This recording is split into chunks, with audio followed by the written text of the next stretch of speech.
in October, when a Baltimore City police officer was decked in Fells Point, the man accused of throwing the punch was booked on 7 criminal charges, including assault and resisting arrest. Now, a bill in the Maryland legislature proposes adding a new crime to such an incident by expanding the state's hate crime law to include police. It's really to protect our police. Republican Eastern Shore Delegate Stephen Arentz is the sponsor. I believe the biggest thing it will do is it'll be another level of awareness that, hey, don't play with this. This is not something, you may have a hate for something, but make people more aware that these are good people. I mean, they're not criminals. The hate crime law currently on the books in Maryland imposes enhanced penalties on an offender who targets someone based on race, religion, gender, ethnicity, or sexual orientation. The proposal would add first responders and police as a protected class. Because another is a law enforcement officer or first responder, the proposed language reads, a person may not commit a crime against that person or deface, damage, or destroy the property of that person. That would potentially make the civil unrest Baltimore saw last April a hate crime, as some police officers were struck by rocks and police vehicles damaged and burned. This bill is a distraction. Sarah Love is a lobbyist for the Maryland ACLU, which is pushing proposals also being considered by the legislature to strengthen police accountability.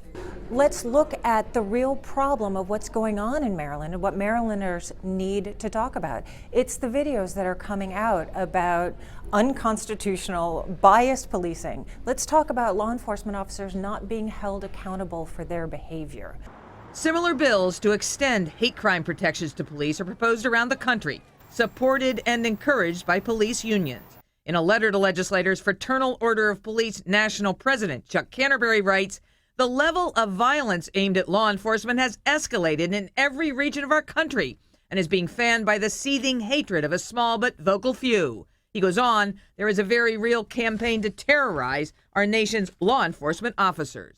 But according to the FBI and statewide statistics, assaults against officers have been declining, dropping 17% between 2009 and 2014 nationally, and down 37% over that period of time in the city of Baltimore.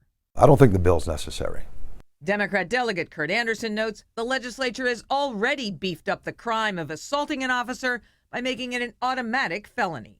There's no sense that we have that there's a problem with folks attacking police officers because they're police officers. At a hearing on the bill several weeks ago, state union leaders and police commanders urged its passage. One commander saying police are vulnerable because they wear a uniform. For the 11 News I-Team, I'm Jane Miller. So what do you think? You can comment on whether you would support this bill and share the story with your friends in the WBAL TV app.